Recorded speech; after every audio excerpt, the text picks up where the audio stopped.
So you always need somebody else from the outside to pick up on the stuff that you can't pick up on. Hello and welcome to the Feminine as Fuck podcast. I'm your host, Monica Yates, a period and ICF certified women's life coach, and I help women to harness the power of their period and connect to their feminine flow. In these episodes, we will be talking about all things periods, hormones, confidence, health, food, money, sex, business, feminine flow, your brain, energy, and all the stuff that goes through our heads. You will walk away from each episode with new chicken nuggets and truth bombs, as I don't have a filter and I love talking about all the shit that people are thinking but too afraid to say. Hello everybody and welcome back to the podcast. I am excited to be here as per usual. I have the most insane fucking view in the studio apartment hotel thing that I'm staying at here in Aspen. I'm about to go on a hike, but I wanted to actually listen to this podcast episode that I'm on the hike. And I wanted to share it with you guys as well because it was a really juicy episode that I recorded a bit earlier this year. And the beautiful Anna recorded, she interviewed me on her podcast. I'm going to leave a link to her podcast in the show notes below if you want to check it out. It was a juicy episode. You'll hear her intro in a second. But I do definitely love sharing other people's podcasts because my human design type, actually, I find it easier to talk when people ask me questions. That's why I love when you guys send in questions, and that's why I do those like sort of Q&As on my Instagram story of being like, this is the topic for the week, ask me your questions, because for me it allows me to really get in that beautiful feminine flow state and get all my creative sexual energy flowing. So I hope you enjoy this episode with Anna, and a little reminder as well, ladies, that the New York City Smart Woman tickets are going to be finishing up at the end of August. So the Smart Woman tickets are like early bird price, and then the prices are going to be going up. So if you have been sitting on the fence, I would really send in any questions that you've got. I would really figure out, is it your head that's saying no, or is it your heart that's saying no? Because as you guys would know from my previous episodes, your heart actually scientifically always knows before your head does. So your head is filled with the subconscious beliefs, the limiting beliefs, whereas your heart isn't limited by that. So ask me any questions, and ladies, in case you don't know, there is payment plans for the tickets. I wanted to make it as doable as possible for as many of you.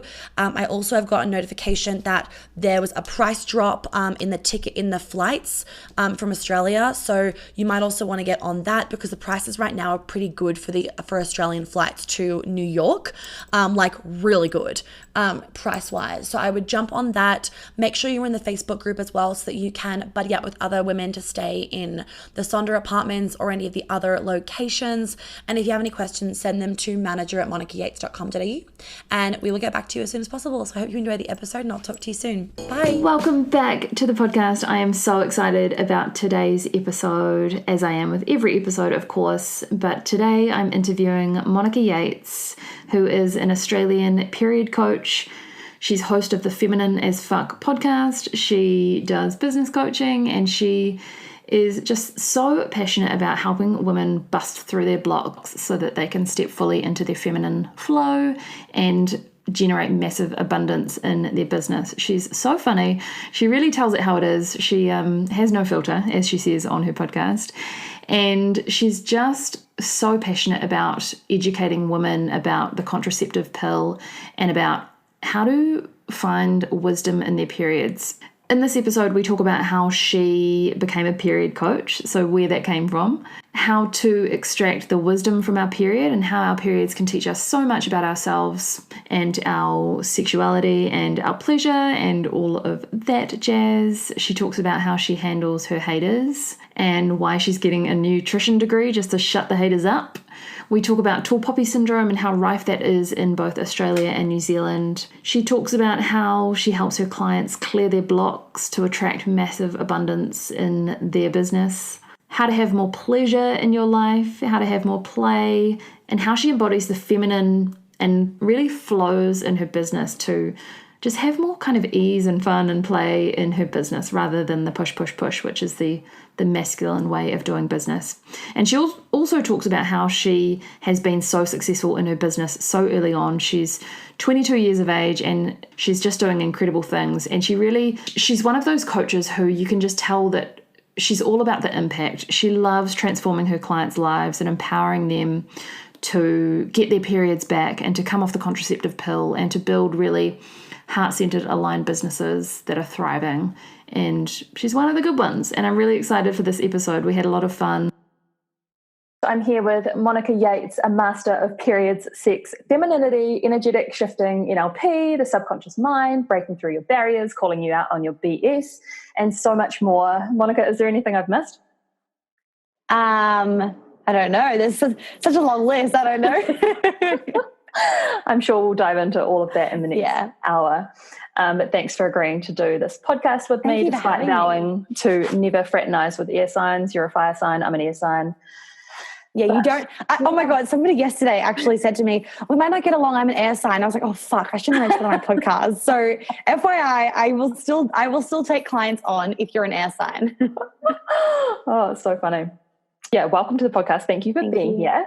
I discovered you, I think, a couple of weeks ago, just through mutual kind of coach contacts online. You were over at the Bold Self event in New York. And I think I commented on one of your posts. I was like, oh my God, where have you been all my life? Because being in this industry with coaches, and before we hit record, we just had a big rant about the coaching industry. Love it and hate it. But it's so refreshing to have someone who really just calls it how it is not afraid to swear, is so grounded in her feminine energy, but also, swears like a sailor. And you're just that perfect dichotomy of like everything. There's nothing that's off the table for you. You talk about it all. So I love that we're connected and can have these open chats so early on. Yes. I was so excited when you reached out to me. I love being interviewed. So thank you. You're welcome. So I want to know, how did you find this work? Because you're still pretty young. Your work is quite varied. Would you say it's mainly in the space of coaching women with their periods, or has it now gone more into like business? Yeah, it's definitely evolved over time. Someone was asking me this the other day about my business, actually, for a podcast interview. And I was like, God, I don't even know how to answer this. Like, I think actually I was saying this in one of my groups the other day of like a mastermind that I'm a part of with my coach. And one of the girls was like, I don't know what to like niche on or like to get specific on. And I'm like, we're women. Who the fuck says we have to get specific, right? I'm like, I want to do everything, so I do everything. Like, I think that's, again, one of those marketing things that, yeah, it can definitely work, like absolutely know your target audience. And you're also allowed to do everything that you want to do. You don't need to limit yourself. So I'd probably say, I don't know in terms of money, I haven't figured it out, but basically, yeah, I've got my period coaching side, which really winds into my life coaching side. Even this morning, like all these girls from my current mastermind that I'm doing, 3 of them have like all their periods have come since doing a pile of womb clearing. Like 2 of them were like never regular, and now they're finally like on the right day. It was meant to come this day or something or other. Usually it's late and it finally came on time. One of the other girls, she's come off the pill, hasn't gotten her period back. And then we did womb clearing, and it was the first period in 6 years, something like that. It all sort of winds in together, and that's why I love doing them together, because there's like a whole big, yes, health side to your period and whatever. But there's a massive component of your brain, your subconscious. Like ultimately your body is the result of your subconscious mind. So with a lot of period stuff, I'm like, yeah, we can fix all the health things, and we also need to look at your brain. So I really like to take that whole full body picture, hence why the women's life coaching is so important to the period coaching and vice versa. I think also women really like that they can ask me all the questions. So we're doing the life coaching stuff, and then we can, like, you're a woman, like your period has a really big influence. Your cycle's got a really big influence on how you're feeling that week, where your brain is at, how your work ethic is going to be. And I almost think it's like a disservice to women actually to like not really talk about their menstrual cycle in terms of how it's affecting their brain and their business and whatever. And then the business side of things really came into the picture when I realized how, like once I cleared my shit, my business took off. So I knew all the strategies. I watched all the fucking free webinars. I did all that crap. Yep. Had all the Instagram stuff down pat, but it wasn't really, really working. Like it wasn't giving me the right return. Then once I properly cleared my shit, then it was like fucking snowball. So when I realized that, it was honestly a light bulb moment. I was like, holy fuck, I need to create a program around this. That's why I've got my academy now. And that basically is just for women, clearing everything so you can actually have a thriving business. Because we are a woman, you cannot only look at your business and not look at your life. It's all integrated. Men are much better at like separating their life from their business. Women, not so much. So whatever's happening in your life, you're going to pull it into your business and vice versa. So you're actually going to be doing yourself a massive disservice if you don't do that deep life work before your business stuff. So I actually love doing, and I have quite a businessy side of me. My dad's very business brain, and then my mum's really creative. So I really like that I've been able to sort of incorporate my business. Like, I feel like I'm a business boss. Like, I feel like I really like being able to incorporate that now also with the feminine flow. And I obviously have realized I've been able to get out of my masculine, I was so fucking masculine, and now be really in my feminine flow. And like, the life that you can create from that is fucking magical. So it brings me so much joy to be able to help other women like make money, grow their businesses, create impact, and have a life where it's like totally on their terms, their boss, they can travel. And there's nothing better than your client sending you amazing messages. Like, I have goosebumps just thinking about it. Like, it makes me so happy. And I think why I resonate with you so deeply and why I've just loved following you is because you can tell how invested you are in your clients' results. And as we were talking about before we hit record, there's a lot of coaches in this industry who do not have that same level of integrity. And so I just want to commend you for that. Thank you. And also, having listened to your podcasts, kind of binge listening to your podcast over the last couple of weeks and really finding out about your story. You've had your own struggles in your kind of rise to this space in terms of like girls being bitches. Oh my God, yeah. Schoolyard bitches. Yeah, I love that when you put on your Instagram, when you said that, I was like, fuck yes. And so, because you're from Australia, I'm from New Zealand, tall poppy syndrome is rife. Women tearing each other down. So I want to hear about how, not so much how that played out, because we can all kind of paint a picture of how that played out, but what happened there and how you navigated through it and still, continued to put yourself out there and maintain what you're doing. Yeah. Well, I think the first thing to note is, so I grew up in New York. So people, generally speaking, that are familiar with Americans or they are American or lived over there, they often think I'm American just by my energy. Like, one of my old coaches from last year, when I walked into one of his events, one of the ladies there was like, oh, is she from New York? She knew nothing about me, but like, it was just an energy thing. So I've been really good in that I haven't really given two fucks about the tall poppy syndrome. However, it still has influenced the way that I run my business. So as much as I am like really outgoing, really confident, don't give two shits what other people say, when it's like ingrained into your family, it kind of can become a little bit tough, right? So even one of the reasons why I moved out of home actually was because of the tall poppy, because I couldn't walk downstairs and then be, celebrating the amount of money I made or celebrating a new client. And whenever I say amount of money, it equals transformation. And so to me, the more money I make, the more transformation I have, which is fucking awesome. And I wasn't really able to celebrate that. And even with friends, I've got a really amazing group of friends now where I fucking can. I can be like, oh my God, I made my first 50K month.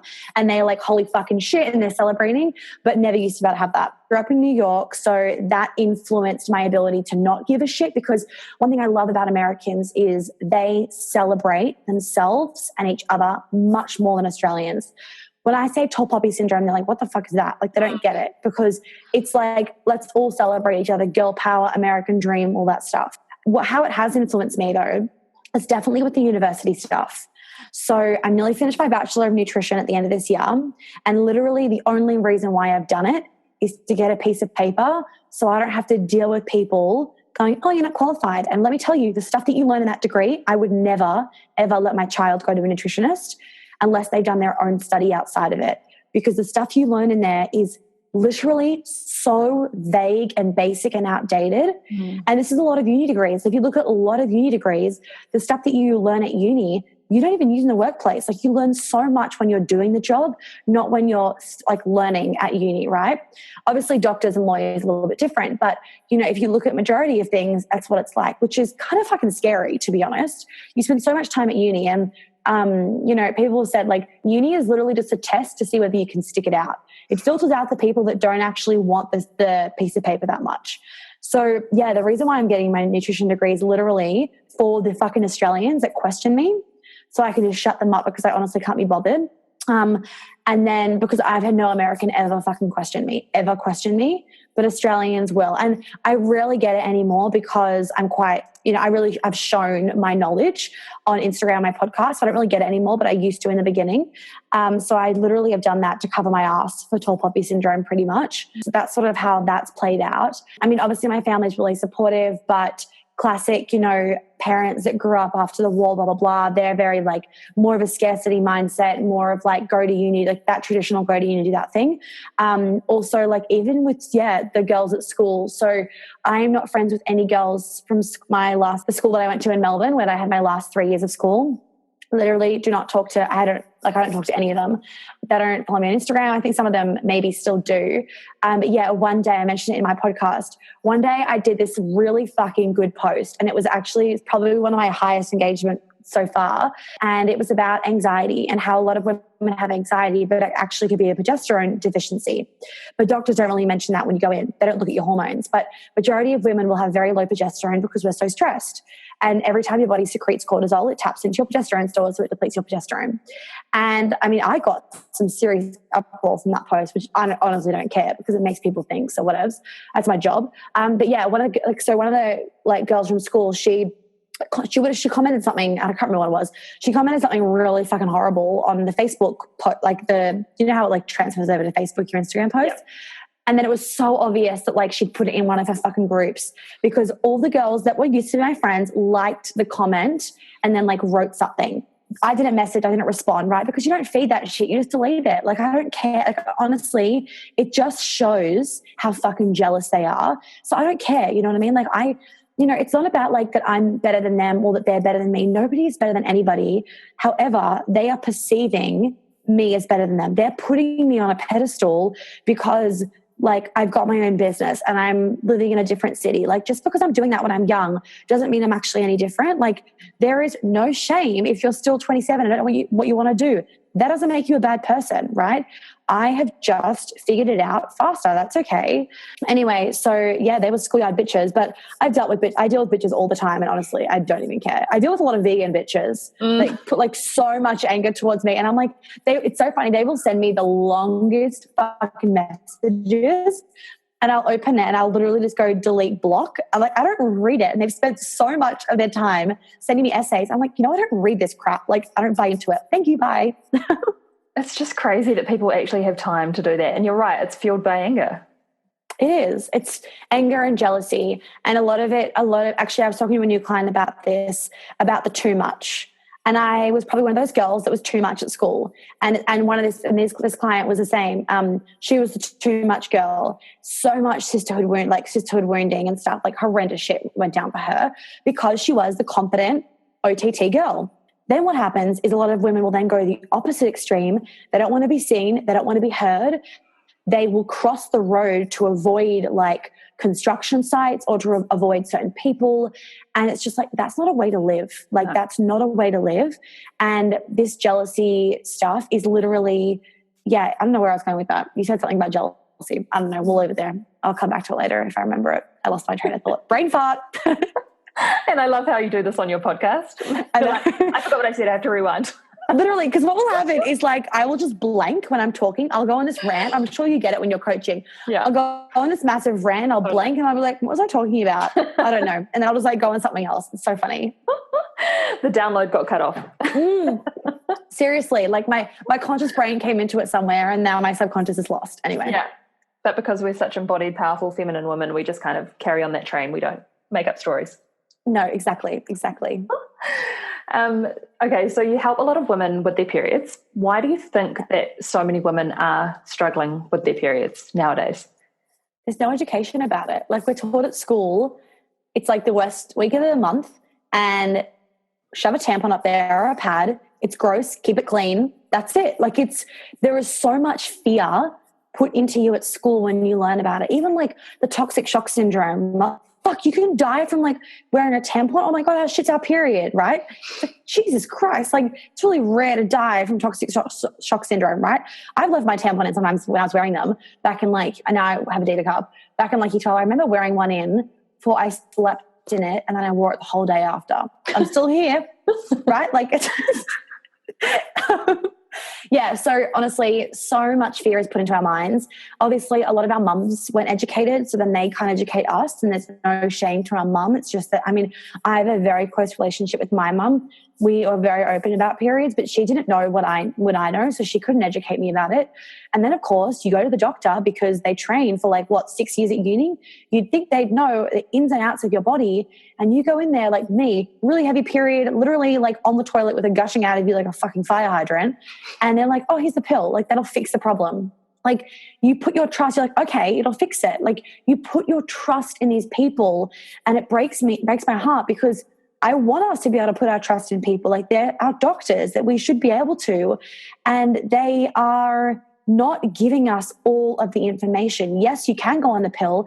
And like I've said before, it's that's fine. However, the problem is we're not given all our options. So I'm just here to make sure that women are given all of their options so they know the natural solutions. They know the way they could naturally fix their period or other forms of non-hormonal birth control. And if you want to go on the pill or the IUD, that's fine, but at least they're educated to know what is actually happening when they're on the pill and what they need to do when they come off the pill and how long they need to wait when they come off the pill before they start having a baby, planning for a baby.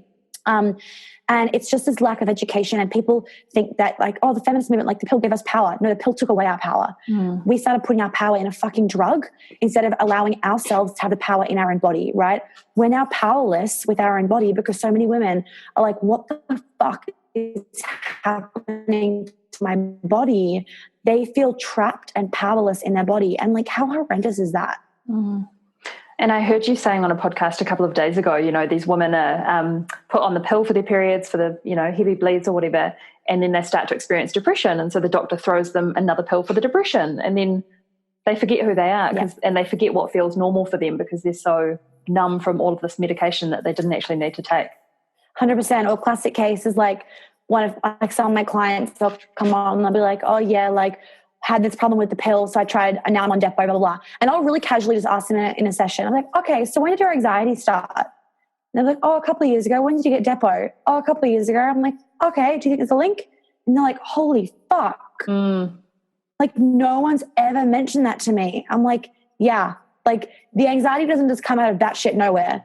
You know what I mean? You're not born with anxiety, right? It's developed from something that's going on in your body. Yep. And I mean, there's too many links. And doctors will pile on more and more and more drugs. And this is not a doctor hate thing by no means. Hello, they have our best interest at heart, right? Someone that studied for that many years at uni, they want to help people. The problem is they're not taught all of the ways to help women, right? They're taught, here are the quote unquote solutions, the pill, the IUD, blah, blah, blah. They're not taught, oh, maybe she could take 4,000 milligrams of turmeric a day. Naturopaths are taught that, but where is the mix? There's no mix. And so, doctors don't intend to make us feel worse or make us, have low libido or anything. They don't intend for that. They are just doing what they think is best and what they're taught to do. So it's not really even the doctor's fault. Yes, they absolutely should be more educated. They should go and do more training all the time. And a lot of the doctors that are older, the stuff's very outdated. And universities have a role to play in this of create better education. Yeah, and I think it's really important. Not rocket science. If you Googled the pill of depression, there was so many articles about this, so many studies done. You can't deny it anymore. You absolutely can't deny it. Yeah. And I think it's important to caveat that as coaches, we're not standing here saying, this is what you should do, this is the way, follow the light, whatever. We empower our clients to investigate and research and make the choices that are best for them. Exactly. Yeah. I always say, you are your own healer, you are your best healer, you are your best teacher, I am your guide. Yeah. Right? So even clients will ask me this is my problem, what do I do? And a lot of times they'll ask me relationship things and I'm like, babe, you know what to do. Don't ask me for the answer. I'm not getting involved in a relationship.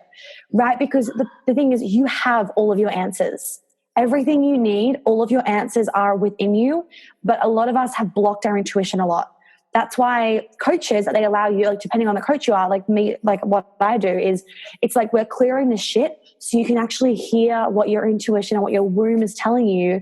So like, that's why so many of my clients that work with me, and they'll come off the pill because their womb is like, fucking get off this thing, right? And it's like they made up their own decision. Obviously they listen to my podcast and they know that I'm like, the pill isn't the greatest thing, but I wasn't like, you have to get off the pill. I'm like, maybe you want to think about it. You know, you've got your options now. You've got informed decisions. Have a think about it. Yeah. And I'm dying to ask you, like, what's the 411 on what womb clearing actually is?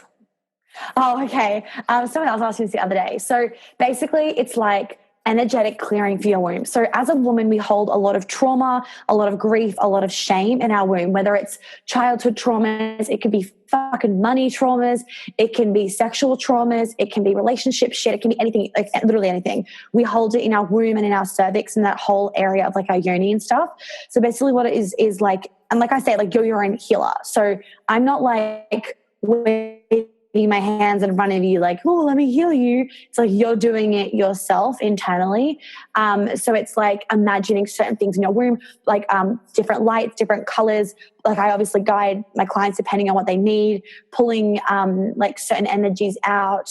You're able to like tap into your womb and she'll give you answers to certain things that like you need to know. It's fucking magical. It's like, it's fucking crazy is what it is.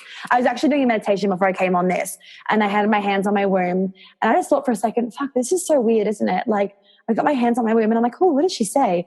But like it fucking works. Like it's a bit weird, but it's really it's like, it's not actually weird. It's there for a reason. But our human ego is like, that's fucking weird. But it's so fucking beautiful when you can like connect to how sacred these feminine womanly parts of us are, because when you do, like, you will create a life full of magic. And that really is the space that creates life, as in babies, oh my God, as in business ideas. Coming back to what we talked about earlier on is, you know, the womb is so closely related to our business because of our sacral chakra and you know, solar plexus, and that being the seat of our kind of creativity and drive and all of that kind of stuff. So I think I need me some womb clearing. I was actually saying to somebody else, like, or something or other, like, yes, like your sacral chakra, it's where like your sensuality is, sexuality, life force, creative energy, all that jazz. Also where a lot of money shit sits. So clearing that and doing work around your sensuality, it will bring in more money, it will bring in more business ideas, it will bring in more abundance. Like that is like the seat of where a lot of stuff is stored and where a lot of magic can happen. Also like your throat chakra and your yoni are connected as well. And a lot of women have trouble speaking their truth. And that's like the two are connected. So that's why you can't like look at one area of your body. You got to look at them all. Yeah. I've just started working with a yoni egg. So that's kind of the closest that I've gotten to that. Love my yoni egg. Love it. Oh, it's magic. The changes that I've experienced since then, I won't go into it now because it's not that kind of podcast. But yeah, I recommend to everyone. Yeah, they're good. Okay, now let's dive into the area of femininity. And I can't remember if we said it when we were recording or before, but, you know, a lot of us are kind of perceived to be too masculine. And that was certainly a story that I held from childhood and from, you know, schoolyard bitches who called me too masculine because I was emotionally quite cold and closed off, and also aggressive. I've been called aggressive a lot in my past, and people kind of tie that back to being too masculine. So why do you think it is that, and I don't know if it's a kind of Antipodean thing and it's Kiwis and Aussies who are seen as more masculine, or whether it's just, I don't know, a sign of the times, but why is that? And how do we kind of connect back into our feminine? What does that look like? And what are some practices that we can do for that? So I think the first part of the question about why is it that people like label you maybe as too masculine, one, like that stuff is being cold and stuff. That's like the wounded masculine. That's not like a true conscious masculine man. So you've got to know the difference between like the wounded masculine, and then the wounded feminine and feminine. So like wounded feminine is like princess and airy fairy and like gets nothing fucking done and like so girly girl that like it's kind of weird. Like that's wounded feminine, right? And spends a lot of money on her appearance. Yes, exactly.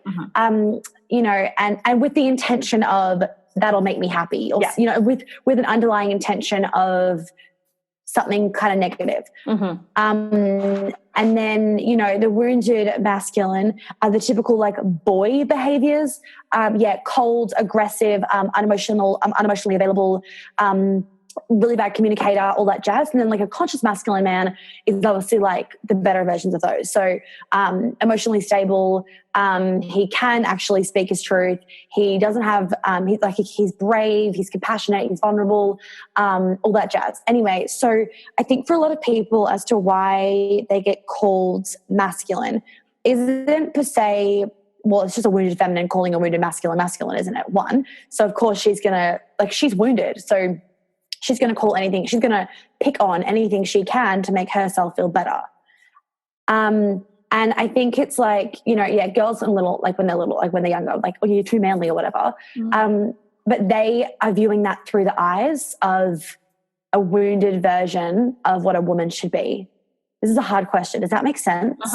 So they are seeing that a woman should be X, Y, and Z, not what this is right in front of me. Yeah. So that's that classic case of like, thinking that if you look like this, you will be happy, you'll be confident, you'll be sexy, you'll be smart, as opposed to going, oh, actually it's the energy. So even with like body image stuff, it's like, oh, if I try this new workout routine, then I'll have more confidence. And it's like, good try, that's not how it works, right? Because it's actually, confidence isn't a look thing, it's this inner energy thing. Now, you can only get that inner energy thing when you clear the crap that's blocking you from having that inner energy thing. So there is crap, there is childhood wounding, parent wounding, subconscious beliefs, energy blocks, all that jazz that's stopping you from being able to feel into that confident version of yourself. So I think I'm going around in a circle. The second part of the question was how to get into your feminine. So like, of course I could be like, oh, dance and like do these things. But the bottom line is like the true answer is if you can't get into your feminine until you clear the shit. So if you try and do the girly things because they're quote unquote feminine, you are then acting as a wounded feminine because you are still not healed. You're still wounded, right? You still have the childhood wounds. You still have the parent wounds. You're going to get triggered as fuck. You've got energetic blocks. So you're actually not in your full embodied feminine. When you're in your embodied feminine, because you're healed, you can also access that like fiery part of your feminine, which some people see as more masculine, which is okay. But really that fiery sort of like more passionate side of your feminine, right? That allows you to then have those, where was I going with that? I've had another brain fart, fuck. Basically, if you clear your shit, you can then be in the embodied feminine, and from there, you're not going to get triggered, you're not going to get wounded, right? So then in that stage, you aren't really perceived as masculine or anything like that. You're like, holy fuck, she's feminine. You know those women, like, there was one that was on The Bachelor. She was at like Fire Dancer. Do you remember her a couple of seasons ago? Okay, anyway, I can't remember her name, but people like they'll come across those women where they're just like, Jesus, tend to be Spanish women. Spanish women are very good at embodying the feminine, where there's like, they're so sexy, they're so sensual, they're so strong at the same time. That is an embodied feminine, right? A little like, I'm going to say blonde hair bimbo because people would perceive me as that, so I'm allowed to say that. A blonde hair bimbo, typically if you saw the classic, like Barbie, for example, wounded fucking feminine, wounded feminine, right? And then if you looked at like, I'm going to say Aladdin or something like that. Jessica Rabbit. Embodied feminine, or like Scarlett Johansson, embodied feminine. Very, very different. Does that answer your question? I feel like I've maybe missed a few things. Yep. No, actually that is something I hadn't even considered before, because my mind goes straight to like, you know, dancing and like doing those feminine practices. But by doing that, you're kind of just putting a Band-Aid over shit. 100%. Like the shit's still there. It will bubble up one day and explode like a champagne bottle. And like I used to be so fucking masculine. Like I was actually really masculine and operating as a wounded masculine as well, not even like a strong masculine. And 90% of women have their core is feminine, and 10% of women, their core is masculine. So there are some women that will have a masculine core, and then they'll be in a relationship with someone that's got a feminine core. And because some, like 10% of men have a feminine core, and that's fine, right? It's about polarity. But generally speaking, for the women, the 90% of women that have a feminine core, so I have got a feminine core, right? But it was so fucking masked by this masculine mask. It was a shell. And this shell wasn't because, oh, I'm naturally like a bit more manly, like we think we are when we're younger. It was actually from wounding. It was it was daddy issues. It was all this crap in my head, right? Yeah. And I want to just preface by saying I've had an amazing childhood. I still have wounding because every single person has wounding. You don't need to have gone through major, major trauma for you to have wounding. If you've got two parents and you were born, babe, you've got wounds. Yep. Right? Because literally, right. Like, for example, my kids will have fucking wounds. Even if I am being like a perfect conscious mum, the way you speak to your kids or are doing life, your kids will read it so fucking differently, and they will put whatever twist they want to, even if that was so not your intention. And you're like, how the hell did you get that from that? You don't know. Like, kids make up random stories in their head and it's their truth. It's embedded into their subconscious and they continue to live it out. So all of that quote unquote masculine stuff is actually just wounding. It's not that you are more manly. It's wounding. And once you clear that, you don't have to then do anything to become feminine because you are feminine. That's why I'm like, you don't need to do anything to become feminine, because if your core is feminine, it's like an onion, right? An onion. If the core of the onion is feminine, all you got to do is get rid of the shell, like the layers around it that are causing that are the wounds, that are the crap, that are the limiting beliefs and whatever, and the hurt. And once you get rid of that, then you're back to your core and you're feminine. You don't have to fucking do anything. Amazing. So when these girls were like back to the schoolyard bitches, I don't know why I'm so like obsessed with that, but I think it's so important because we are all just kind of living out grown up versions of that, right? And the more, you have a huge platform and the more exposure that you get to people, the more people are going to try and bring you down, which is just par for the course.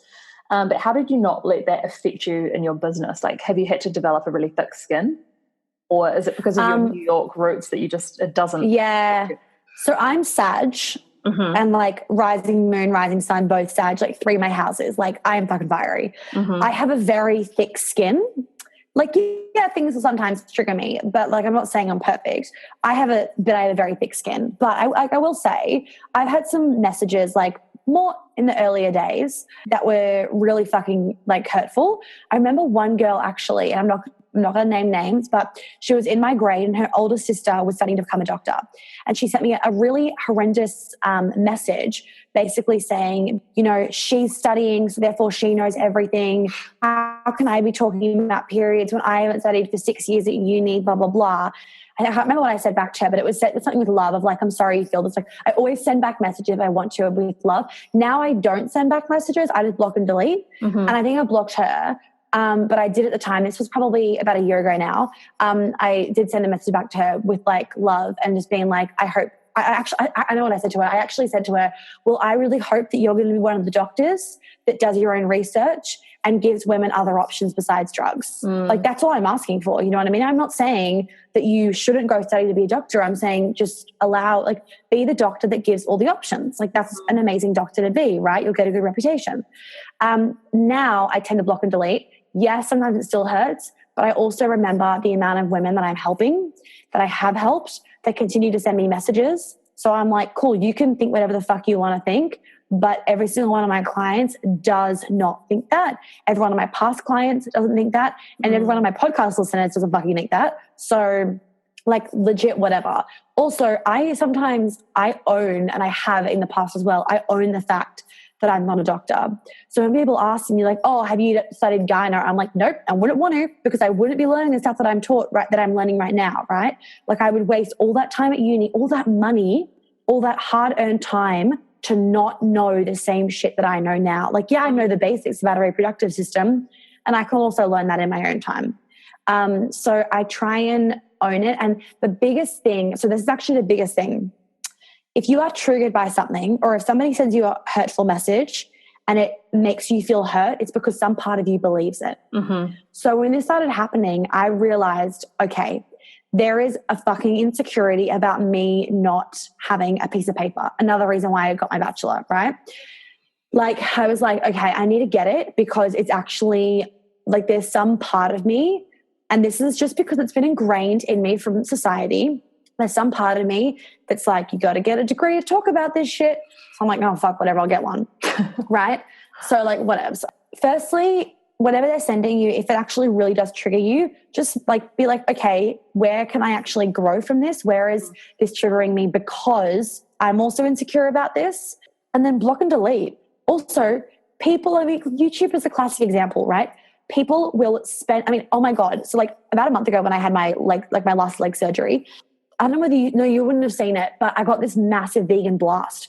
Somebody posted my account on their account, on a vegan account, saying horrendous stuff about me, right? Because I talk about how if you want optimal fertility, you shouldn't be a vegan, right? Because you literally cannot get all your nutrients. So it's not about like you're a bad person if you're a vegan. It's just like, again, here is the education. So if you want to have a baby, you can have the healthiest baby and you can be healthy when you're pregnant. Like my shit's all from a place of love, right? I'm just trying to do the right thing.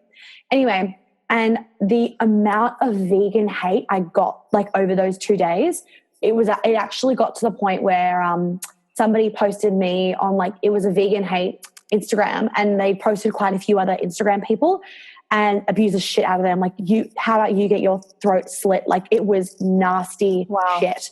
I got some horrendous messages that were like very, very threatening. And I just block and delete, because ultimately these people, you got to kind of send love back to them, because I'm like, wow, you are here on the weekend. It was a weekend, sitting down, having fun, getting a thrill out of sending people these really nasty messages. Like, it shows more about them than it does you.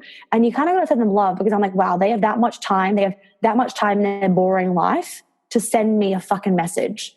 I don't get why people send me hate mail. Everybody knows don't fuck with Monica. Like, she doesn't care, and she will like not let it slide. Such a waste of time. I mean, that definitely did get to me when it got to like it did get to me when it got to like the throat slitting stage. I was like, okay, it's getting a bit gruesome. But again, block and delete, move on with your life. It's just, it shows more about them than it does you. And if you don't respond, you don't give them what they want. So many people will start responding to the haters. And sometimes there's valid reason, but a lot of the time I'm like, dude, just don't. Like, honestly, it's what they want. Like, you don't need to make a big hoo-ha out of it. And maybe they're angry because they are deficient in something. Oh my God. Seriously, the amount of people that were like, maybe they're angry because they need a fucking hamburger. Seriously, I didn't want to put that up because I didn't want to retaliate when this happened. But I actually wanted to say all of this anger, guys, you need to get your B12 checked out, and how many of you are on the pill? Also look at that. Like, I don't want to say it, but that's the fucking truth. Seriously. Have you got your period? Probably not. Okay. Yeah. Honestly, like, oh, you're a bit underweight? I don't know. Like, oh gosh. There's some vegans out there that I've seen like their profile, which to me I'm just like, holy shit, people are literally following this as the Bible. It's like all vegetables and no oils. And I'm like, you literally can't even absorb the you can't absorb the nutrients from the vegetables. Like, vegetables are actually made to have oil, to have fat, and to have salt with them. That's how you absorb all the nutrients. And what you'll notice is, so your taste buds are designed that you need all three of those: salt, fat, and the vegetable, in order for you to taste all of the goodness from the vegetable. If you taste steamed broccoli, just steam, it tastes like fucking butthole. If you put olive oil and salt on it with some lemon juice, holy shit, you could have like a ton of it, right? Because it tastes so good, because it literally changes the way your taste buds receive the flavor. And I'm like, hello, we're made for a reason. Like, there's all these different components to food for a reason, guys. You're ruining it. Seriously, I'm like, it's so bland. I'm like, God, food must be so boring for you. So you're young. I think you're 22. Is that right? I'm 22, yeah. 22, yeah. So I mean, I think back to being 22 and I was just an absolute hot mess. I had no idea what I wanted to do with my life. Just absolute mess. So I just want to commend you on that, and like where you're at and your level of maturity, and just the amount you give to your clients, and just, you just blow me away. Thank you. But what do you say to people who say, oh, well, what does a 22-year-old life coach know about life? I've had that before. A majority of my clients are older than me, and they don't not get the results. So I actually remember one of my most recent clients, she actually said to me in one of our sessions, it was a really good session. And she was like, Mona, I have to say, I got to be honest with you. When I said yes to you, I was concerned about the age difference. And she was like, I just have to tell you, the amount of respect that I have for you, you are so fucking good at your job. I don't even understand it. So I just want to let you know that there was a hesitation and it is so not there anymore. I'm like, oh yeah, don't worry. I knew there was a hesitation. I always know there's a hesitation with older people, but as soon as they start working with me, they're like, oh, that's gone. Yeah, when people are like, oh, what does a life coach know? If you know anything about coaching, it's not giving advice, right? It's asking the right questions. It's not giving advice. It's asking the right questions. It's helping people to realize their shadows. It's helping people to realize the blocks within them and the bullshit. That's why I have a coach all the time. Like, coaches need coaches because you literally can't see your own bullshit. That's why it's there. Like, it's shadows. You can't see them, right? So you always need somebody else from the outside to pick up on the stuff that you can't pick up on. So yeah, it's not about giving advice of like, oh, well, when I had my baby, this is what I did. Like, that's not what I do, right? Or like, oh, when I was getting married, or like my relationship issues, I don't do that, right? Yes, I will sometimes use my life experiences as a way to learn, to use it for my clients, and I do teach a lot. But this teaching stuff isn't from life experience. It's from like studied shit. It's from literacy. It's not from my life experience whatsoever. Obviously, my life experience does come into it. I have experienced a lot in my short life so far. Yeah, then if you think that, you've got the wrong idea of coaching. That's not what coaching is. Yeah. And you're right. It's that level of emotional depth, emotional intelligence, intimacy. And for you, it's that intention. And for you, your intention has always been so pure. Thank you. Yeah. So I believe you've got a new program launching very soon, Queen Alchemy. Yes. Do you want to tell us about that? Okay, sure. I haven't even properly announced it, but let's do it. I heard it. So, like we were talking, I think I've mentioned it on my Instagram story, but I haven't actually like properly been like, you can now join if you want to. So I don't really have, anyone that knows me, I don't really have a launch plan. I just kind of like flow with it when it feels good. I'm just like, oh, yep, I'm creating this. Because that's about being in the feminine flow, but it creates, like, it gets you the results because you're being magnetic. It's not about a push thing. It's not like, oh, it's logistically this time, so it's the best time to do it. It's like, oh, it feels good right now, so I'm going to be an energetic match for those clients. So let's do it now.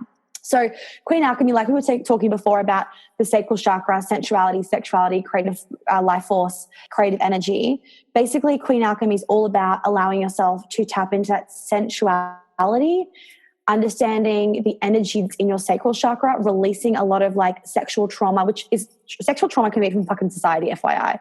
Like anything that's stuck in your sacral chakra, because what I've sort of realized is the feminine stuff and clearing all that crap is like step number 1, fucking amazing. Then step number 2 is becoming that like sensual goddess where you are so confident in speaking your truth. You're so confident in the bedroom. And the big thing I talk about, pleasure, not just like having an orgasm, but pleasure in terms of like pleasure drinking a cup of tea, pleasure putting on your earrings, like pleasure in every area of your life, and even doing the simple things. Because the more pleasure you can bring into your life, the higher a vibrational frequency you're going to be vibrating at, which means you'll be able to attract and manifest and be a match for every fucking thing you want, right? Like when you're having an orgasm, you are just vibrational frequency. You like detach from everything. You're not an ego. You're at that bliss point, right? From that point, you can manifest literally anything because your vibration is so high. So what I'm showing you, ladies, how to do is basically to have that all day, every day, being that high vibrational frequency. And with that, we do a lot of like wealth frequency upgrading, so money stuff, because money and love go together.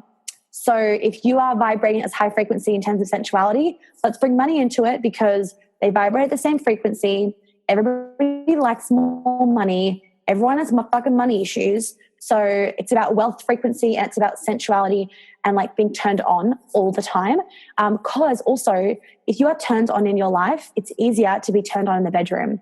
If you've had a shit day, we all know we don't want to then come home and have sex with our partner.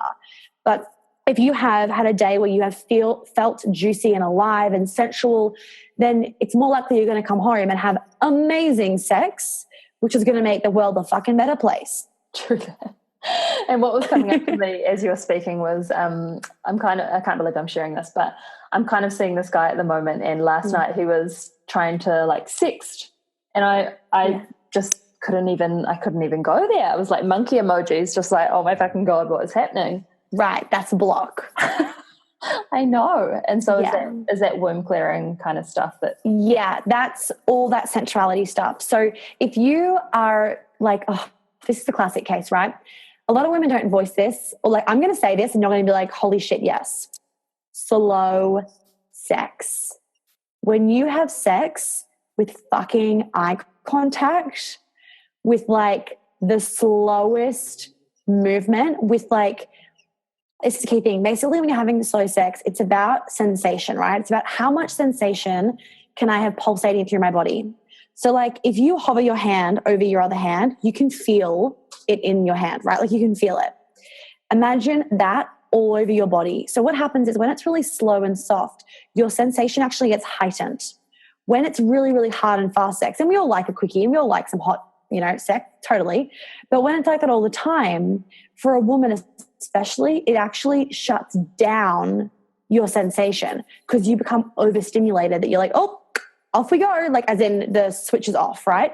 Because you become overstimulated. It's kind of like if you're having an orgasm or you're going to have an orgasm and a guy is like rubbing your clitoris and it's too hard. You know how you're like, oh my God, stop. And it's like, it like the sensation gets turned off, right?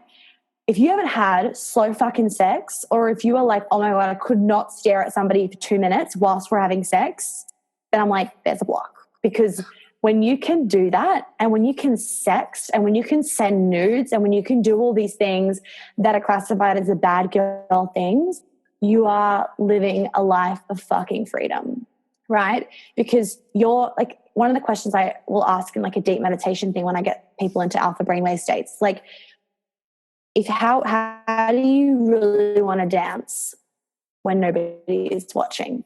And for a lot of women, it's like, oh my God, I want to give some guy a fucking lap dance. Like we all have that very erotic self, that a very erotic version of ourselves, but we don't allow ourselves to express it, right? So we repress it, right? That repression it manifests in different things. Like it causes an imbalance in our body, right?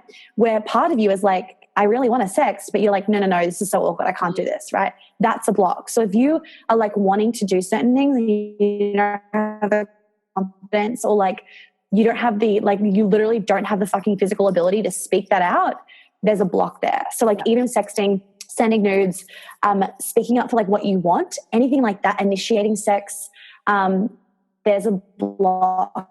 And that's going to block you in your business as well, right? Because as I was saying, we're also interconnected. So a woman that can have deep, soulful fucking sex, she doesn't need to be in love with the guy. It's not about that. It's about having a human soul connection. That sensation, and actually guys don't realize this because they think that like the harder it is, as in like the more friction and stuff there is, the better it is. But the guys are the same, right? We're both human. Slow sex is fucking amazing. It's that sex, we have sex for like 4 hours long and like time stops, right? That's what we all want, and you can all get it. So that's sort of what I'm doing. And really key thing is that this is not about being in a relationship. This is about you being able to awaken your own energy centers, because I think I did a post on this the other night. I did. Ultimately, right, you are creating your own orgasm. Yes, a man can trigger it. He can trigger your pleasure 100%, but you are creating the energy in your own body. You cannot live, if you can, but not a way to live. You can't live your own life expecting a guy to always be turning you on. I mean, hell's yes, guys turn me on, but you also need to be able to have the confidence and ability within yourself to be walking down the street and just be looking at the flowers and be like, damn, it's a good day. And like, if you can't feel that sensuality within your body just from yourself, like you're not actually going to be able to have the full of the sex that your fucking soul craves. That's basically what it is. So this is about yourself. It's not about your partner. It's not about doing stuff with your partner. It's about you awakening your own body so you can have pleasure from everything. I feel like we've all got a bit of homework to do this weekend. So me especially, I think I'm just speaking for me. No, don't worry. There's a lot of girls out there that need this. So this is called the Full Circle podcast. Can you share about a full circle moment that you've had in your life? So coming back to a place with a fresh perspective and lessons. I'm going to probably say it's after my ski accident. That really taught me fucking gratitude. And it taught me being grateful for the little things. So like being able to take yourself to the bathroom, shower yourself, cook your own food. It gave me like the universe fucking forced me to get into my feminine, absolutely no doubt. Like 3 months relying on other people is tough when you're Miss Independent. I would say that was probably one of the biggest turning points for my journey of really stepping into a feminine, grateful, confident version of myself. Like obviously when you're sitting on your ass for 3 months, you kind of lose your tone, but it really taught me that like how fucking incredible my body was. Like I was just like crying all the time, just being like, oh my God, like even just thinking about it now, like makes me tear up of like my body. Like I could tell because I was so in tune that my brain was like fight or flight. We need to keep Monica alive in this moment. And my body like went through a 7-hour surgery. It was fucking chopped right open, all these drugs, all this stress. And it was like, don't worry, we've got you. And I'm just like, I'm sorry, if that doesn't make you fucking grateful for your body, I don't know what does. So that for me, I mean, I'm pretty sure every single woman has gone through some sort of body image stuff. That for me was like a real turning point of like, I am so much more than the shell that I'm in, key shell. Like all it is like your transportation device, right? Because what people are actually attracted to is your soul, not your body. Like, yeah, people can go, oh, she has a good body. But it's actually like that aura that you give off. It's your soul is what people are attracted to, right? Or at least the people that you want in your life. Yeah, so that ski accident, just seeing like my leg heal, being able to walk for the first time, being able to go on a walk, being able to jump off a box the first time I ran, like that for me was like, holy fucking shit. My life is incredible. My body is incredible. And just so much gratitude for myself. And honestly, it actually gave me so much confidence because it really made me realize how much potential my body has and that all I really am is energy. It really made me realize that all I am is a soul inside a body, and that confidence comes from within. Like, I really feel like guys really try and reiterate this to us. We don't listen to it. Of like, ladies, it's just confidence. Like, be confident and I'll be attracted to you. Yeah. It's not about your body. It's about confidence. We don't really fucking get it, but it's so true of like, it's literally your confidence, not your body. Like, it's just fucking not like, oh my God. I remember like after my ski accident, I had a fucking like scar down my leg. Like obviously couldn't go to Pilates, couldn't walk. I mean, I didn't put on that much weight, but I lost my tone, right? Like I used to go to Pilates all the time, lost my perky butt, lost my abs, all that jazz. And, but it didn't matter. Like it really did not matter in terms of the amount of love that I was able to receive, the way that I was able to show up in the world, the way people were still attracted to me. And it wasn't my looks or it wasn't my body. It was like an energy thing. That would have been a massive full circle for me. Yeah. Incredible. That is incredible. So we're on to the rapid fire round. So just some really quick questions. Oh, yeah. So what does wellness mean to you? I'm going to say full body happiness. So that means like full, just like, no, it means alignment. That's what it means. So that is obviously eating the foods that make you feel in alignment. So like fucking eating shit isn't going to make you feel good.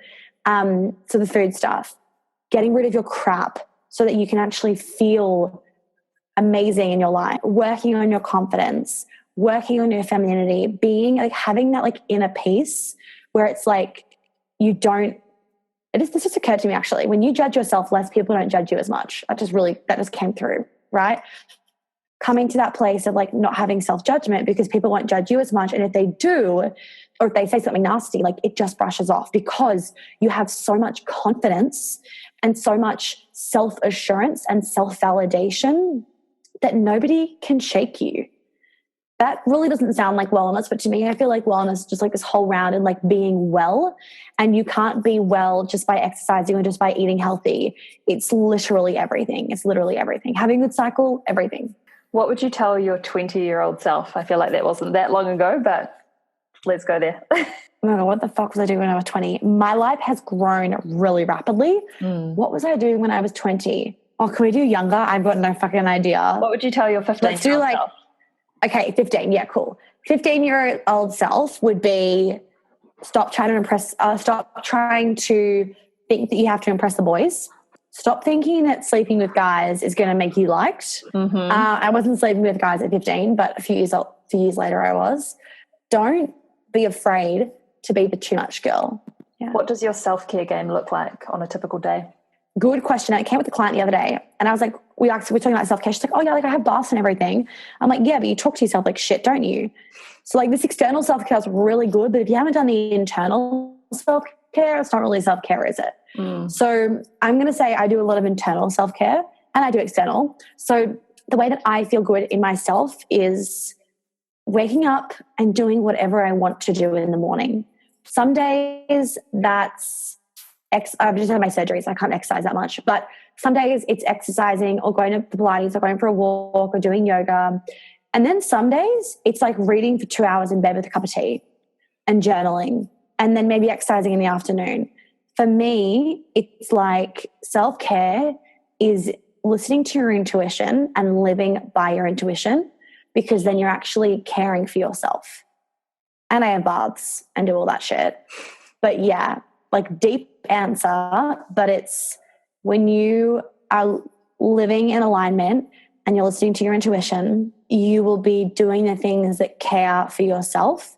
Because when you learn to listen to your intuition and you really bring her back alive and into full fruition, you would never actually, like once you have her back, because you never get rid of her, once you have her back, it's very hard to not listen to her.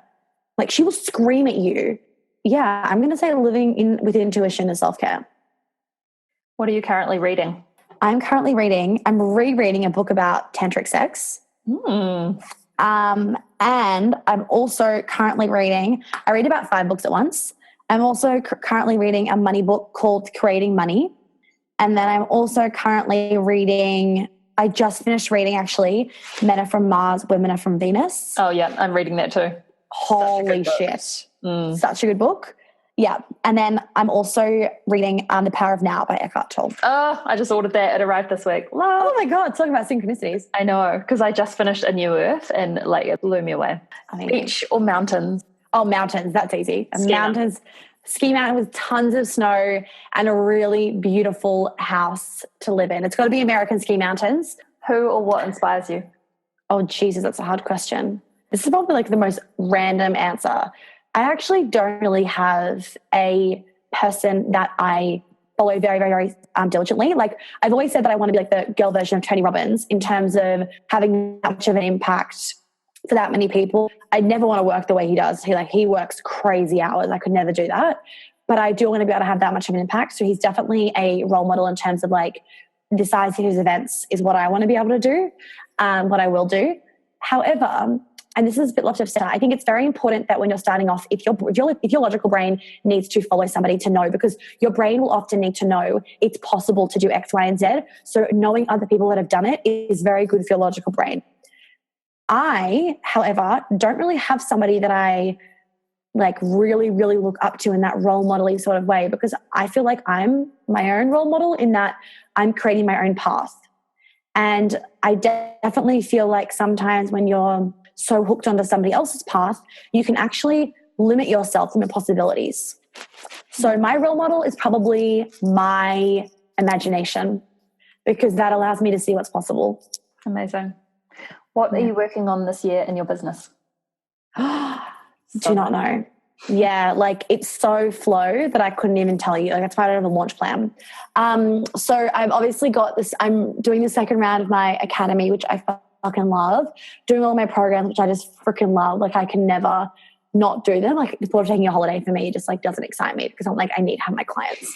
I just love creating impact, and honestly, it just blows my mind. This year's plan is to continue being in a state of flow. Certain business coaches will say, like, how are you going to scale? How are you going to scale? And I'm like, I don't know. And I don't care.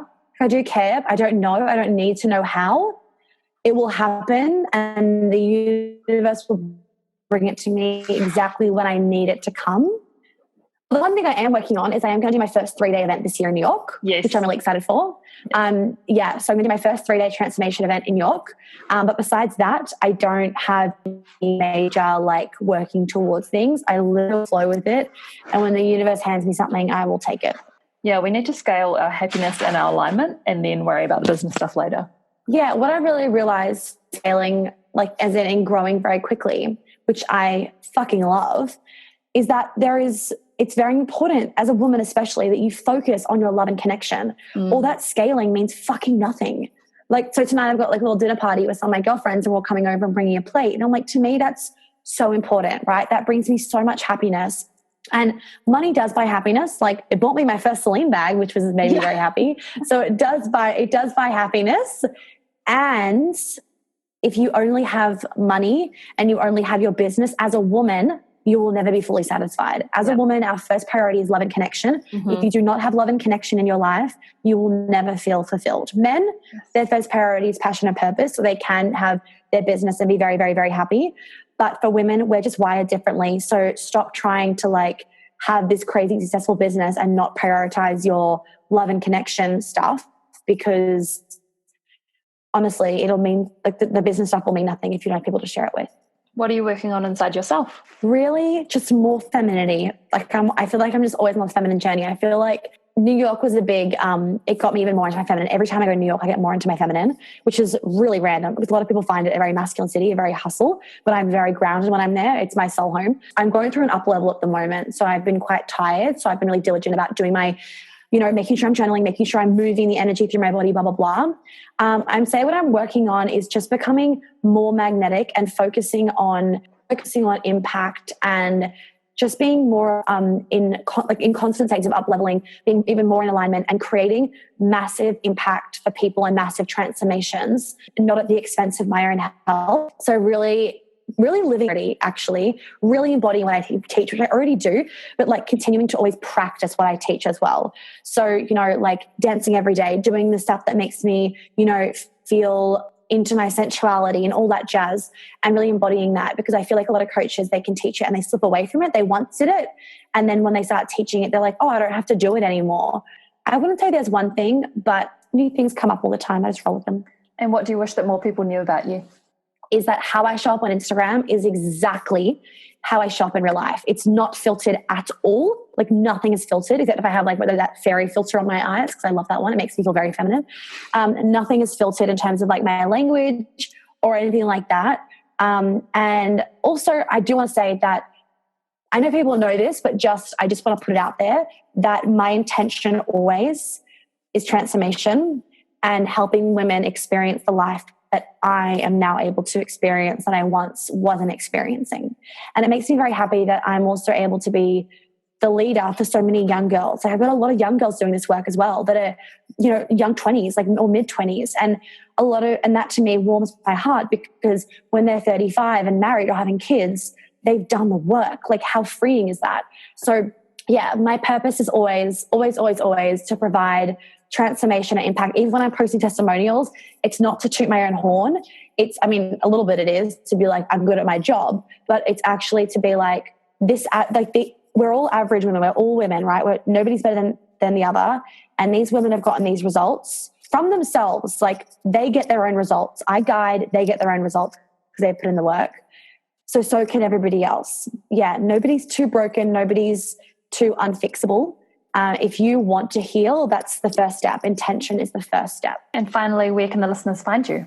Instagram is probably the best place. So my handle is Monica Hates Health. Mm-hmm. And then I also have a podcast called Feminine as Fuck, which really sums up my like feminine and fiery side. I love that name so much. So they're probably the best places to find me. And then they've got my links to all my websites and everything from there. Awesome. So I'll link to everything in the show notes so people can find you. But I just want to say a massive thank you so much for this interview. It was so juicy. We went on so many different paths. But yeah, I'm sure that the listeners are going to get so much out of this. So I just want to thank you for Thanks so much, Anna. The work that you do. I want to thank you for your podcast, which has become one of my new faves. Yay. And yeah, just for being an incredible human. Thank you. Now, was that a beautiful interview or what? There was so many juicy nuggets in there, and it was so much fun being interviewed by Anna. And my God, I can't believe time has flown that quickly. I must have recorded that podcast back in like April or something with her. Absolutely crazy. So a reminder, ladies, from the bottom of my heart, that if you feel like you're not where you want to be, and you don't feel like in alignment. You don't feel at home. You don't feel like your life is just this beautiful flow and everything's easy. You're constantly in your head criticizing yourself, limiting beliefs, all that stuff.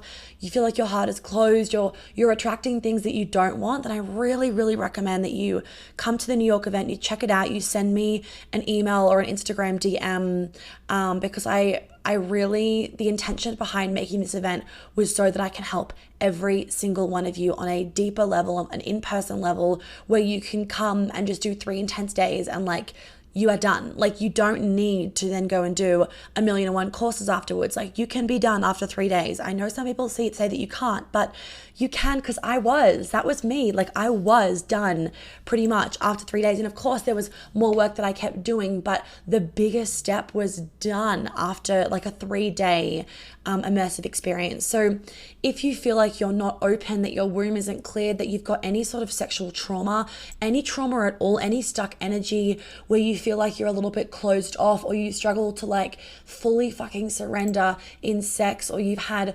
miscarriages that you haven't done clearing work around, or you've had any sort of sexual abuse where you haven't done deep clearing, and not just like, oh yeah, I've talked about it, but like deep fucking like anger release work and deep fucking release work, then this is why I've created the 3 days. So I really encourage you guys to check out the sales page, read the whole entire thing, get a really good idea of the vibes, because when I say this is going to be an expansive event, I am not saying this lightly. Like, I have spent months, and I'm continuing to still be working on the embodiment practices, the release work, and the energy clearing, all that will be conducted in this beautiful sacred space in Soho. So I encourage you to get that flight booked, to book your hotel, do whatever you need to do. We've been sharing some of our hotel recommendations that are close by on our Instagram story, so make sure that you are watching my Instagram story, because I keep sharing that.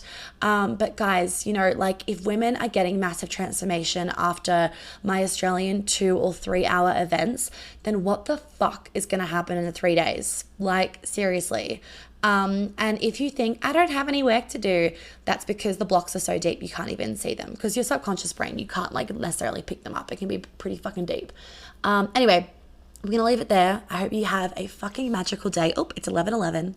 I'm going to go for my hike in the beautiful Aspen Mountains. And I'll talk to you all soon. I seriously love every single one of you that listens to my episodes, that follows me on Instagram, that shares my stuff. I'm eternally grateful for you. And have a beautiful day. Bye. Well, thank you so much for tuning in. I hope that you got lots of chicken nuggets out of today's episode.